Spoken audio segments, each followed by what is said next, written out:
Hello বন্ধুরা, সবাই কেমন আছো? আশা করি সবাই অনেক অনেক ভালো আছো। বন্ধুরা, আজকে তোমাদের রাজ্যে কবে আবার রোদ ঝলমলে আকাশ পুরোপুরি চালু হচ্ছে এবং টেম্পারেচার প্রচুর হাই হচ্ছে, সেটা তোমাদের এই ভিডিওটির মাধ্যমে তুলে ধরবো। ছোট্ট ভিডিওটি সবাই এই জন্য পছন্দ করে পড়ে দেখো, এবং তোমরা যদি এইরকম ভিডিও পেতে যাও তাই চ্যানেলটি সাবস্ক্রাইব করে ভিডিওটি শেয়ার করে দেবে, লাইক করবে, কমেন্ট করবে। চলো ভিডিওটা পছন্দ করে পড়ে দেখো। বন্ধুরা, রাজ্যে এবার রোদ ঝলমলে আকাশ উঠছে। এই রোজ্জ্বলময় আকাশ যদি পুরোপুরি দুদিন পর দেখি, মানে বন্ধুরা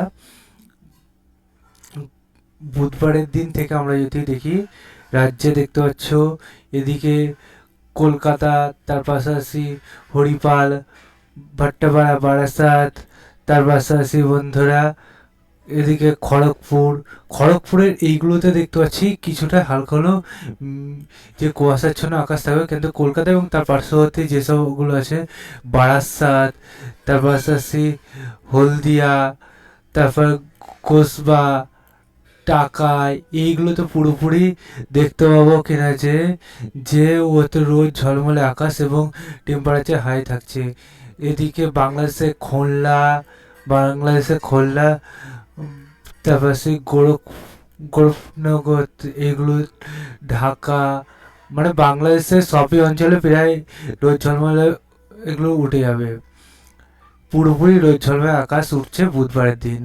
গত গত দিনের দিন যদি দেখে আমরা, তাও দেখতে পাবো কুয়াশাচ্ছন্ন আকাশ থাকছে, তারপরের দিনও কুয়াশাচ্ছন্ন, তারপরের দিন এই কুয়াশাচ্ছন্ন চাদরের আকাশ থেকে পুরোপুরি মুক্তি পাচ্ছে কোল রাজ্যবাসী। এই যে টেম্পারেচারও হাই পাবে, মানে একটু গরম অনুভূতি হবে, শীতের আমেজ পুরোপুরি কাটবে। মানুষ পৌষ সংক্রান্তিতে যে শীতের আমেজ পাচ্ছে না বঙ্গবাসী, এটা দুঃখের খবর। বন্ধুরা, এইভাবে করে এখন চলতে হবে।